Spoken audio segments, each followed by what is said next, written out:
Right, I'm ready for my red stripes. Remember to use that small flat brush. Bit of red, turning my board around, starting at the base.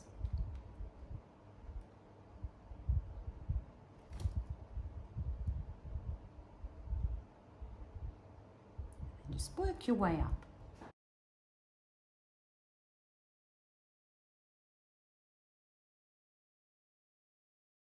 Lovely. You can wash off your brush and start with the very dark blue. Now you can make it lighter if you want, but you don't want to make it too much like those other blues. You want it to stand out, so that's why I'm going straight dark blue and go again.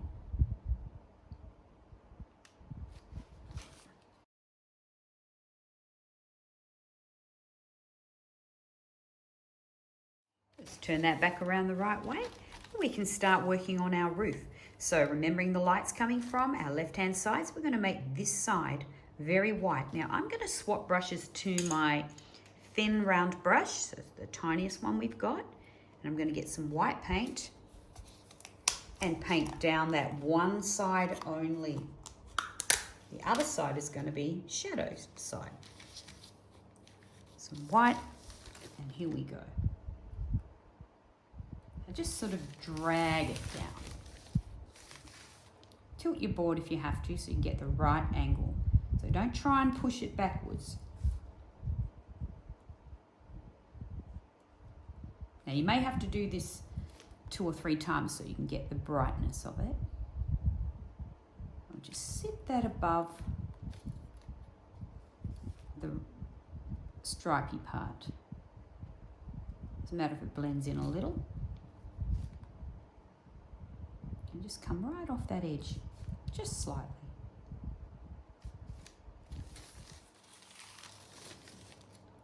Our doors now. So what I'm going to do is put a blue door, which is this color blue, on this house, and then I'm going to use an orange for this one. So I'm going to start with the orange.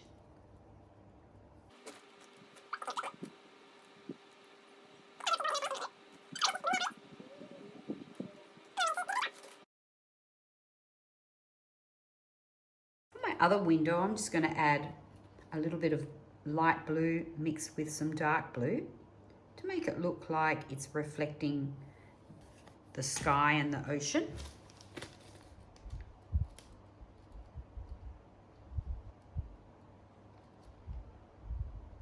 I'm just going to leave a little bit clear so that it again looks like reflection.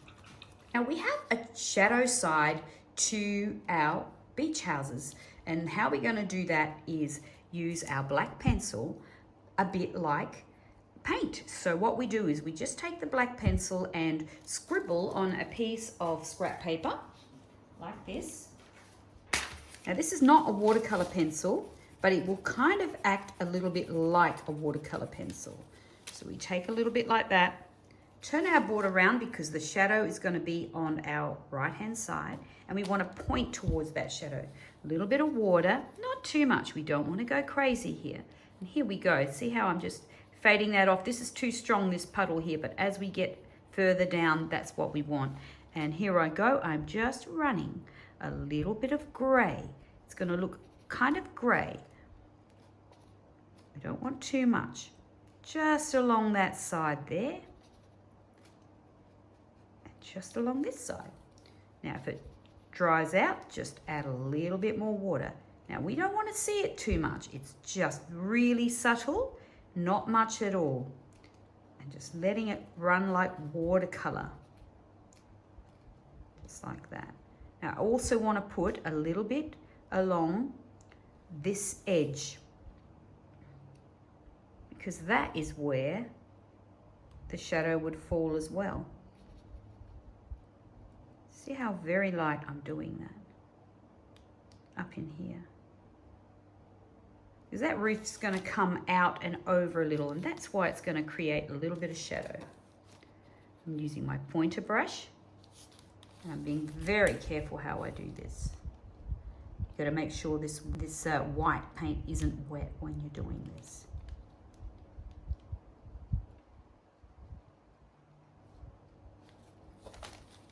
it's also fun just to create a little bit of shadow on your door. I'm going to put it on this side. This one won't show up because it's so light, so just leave it like that. Great, we can start using our black pencil. Elements are dry now, so I'm going to take my black pencil and I'm going to draw in my roof edge on the other side. Now I'm pressing quite hard. Now you can wet your pencil if you like, just to make it run a little, just not too much. The other thing I want to do is run a thin line just along that edge. Just along there. Window bars.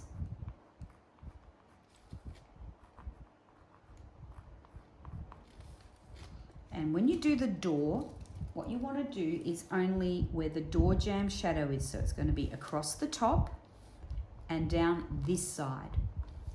Across the top and down this side.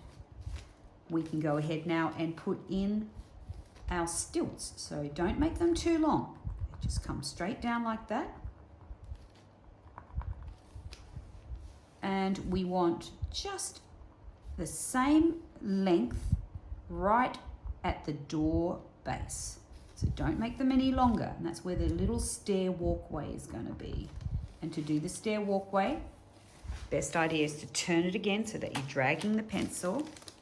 One there, 2, 3. One at the very base, 2, 3. There we have our base of black for those details. Looking good. Oh, one thing we don't have is our door handle. So I'm just going to turn my brush, my skinny brush over and put some red right on the end of it. Just like that. And I'm going to pop a red door handle just there. And one just there. Lovely. We are ready to do some figures standing on the beach, and there's a bit of a technique to this, so just put that aside and grab your practice paper. Now I call these carrot people because people in the distance kind of do look like carrots walking around. So how we do it is we just take our lead pencil, and we don't want our figures to be bigger than the door of our houses because they won't fit in the house. So however big your door is how big the person is going to be on the beach. Unless, of course, you're drawing a child, which is going to be a lot smaller. So let's give that a go. Start in lead pencil and just draw a circle.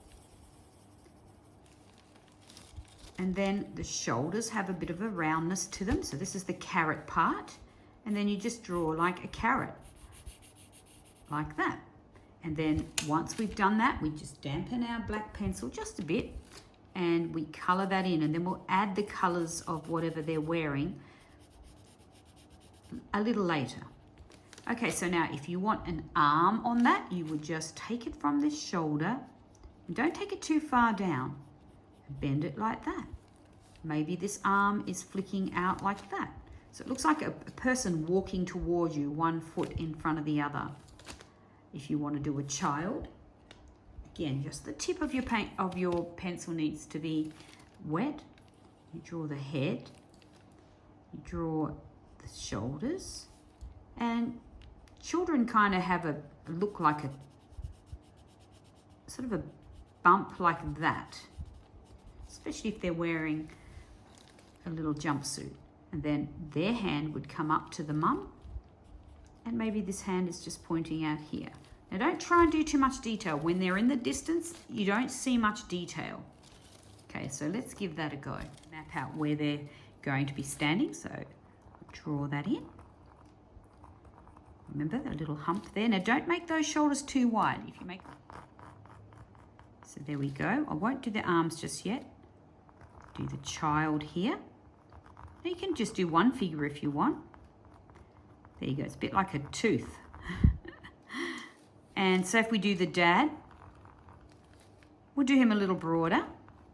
We don't have to do necks because they're too far away to see any neck. And maybe bring him down a bit like that. And maybe we're going to make him standing a little bit more with his legs apart. So just do a separator like that. Now make sure that they're not too short.